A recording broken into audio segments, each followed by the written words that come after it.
Protests growing up ahead of the G20 meeting in Germany, even turning violent as geopolitical concerns and the downturn in tech are also weighing on the markets today. Let's bring in today's panel. We got Scott Martin from Kingsview Asset Management, a Fox News contributor, and Dan Mitchell from the Cato Institute. Scott, what is it? Something spooking the markets. It could. Some people say it's the central bank selling off bonds. It's what's happening over with the G20 meeting. It's North Korea. What do you think?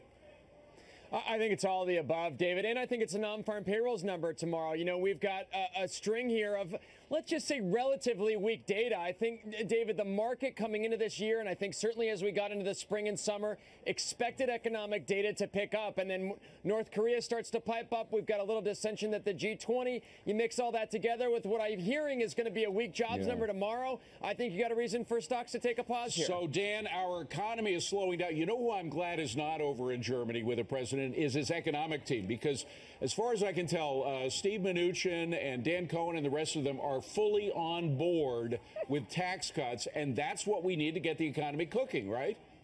There's no question that tax reform, tax cuts, whatever you want to call it, would help the economy. But the problem is, and this maybe explains some of the market, is that Republicans can't figure out who's on first, what to do. They have the border adjustment tax in the House. They have the White House not really sure what they want to do. The Senate, of course, is doing nothing, which is their usual pattern. And I think a lot of people are getting very worried. Wait, these guys aren't serious about controlling the burden of government spending. That's the theme of the hour, by the way. We're going to be talking about that throughout the hour. Melissa. Very interesting. All right, touting the gains in the stock market, President Trump taking the time to focus on the economy during a visit to Poland earlier today.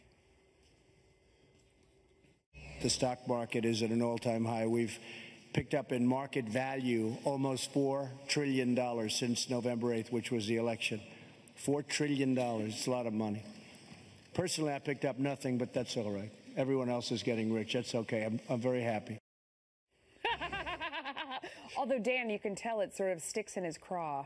I'm not totally convinced that he's really happy he's not in the market. I mean, it does hurt you when you see other people's portfolio going up and you're not in it. What do you think? I suspect Donald Trump is probably doing okay, if for no other reason than all the lobbyists in Washington want to stay at his hotel to curry favor. That's true. I mean, that's a great point. Scott, what do you think?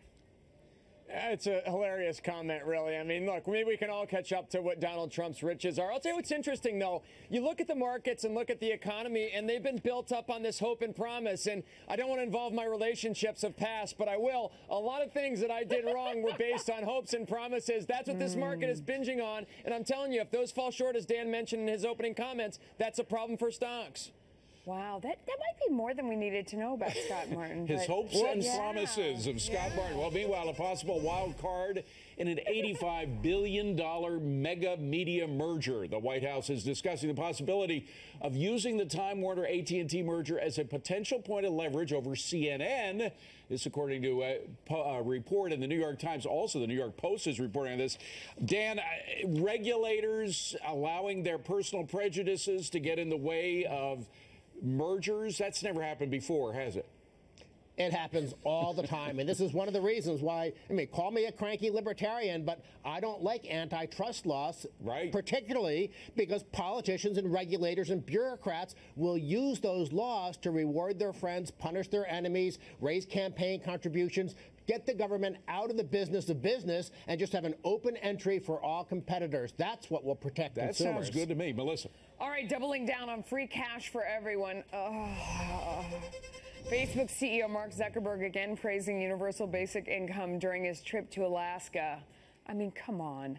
A state that pools oil revenues in order to pay out cash to residents. Zuckerberg writing, quote, "It comes from conservative principles of smaller government rather than progressive principles of larger safety nets. This shows basic income is a bipartisan idea." What? Scott, I mean, it's largesse. Yeah, I mean, it depends on where all those billions, I guess, he has, Melissa, have gotten to his head. So he's welcome to share those with everybody if he wants in Alaska.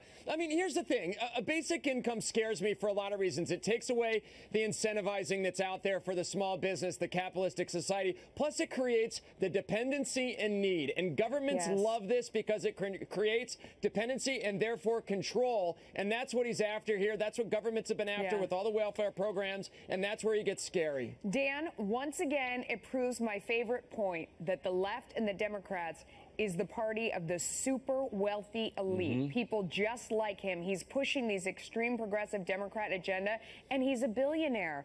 The party of the Nancy Pelosi. What do you think?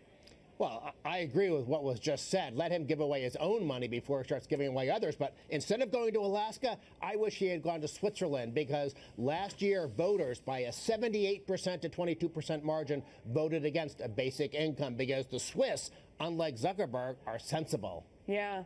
Or maybe he should go finish college. He could do that too. Thanks, guys. Yeah. Thank you.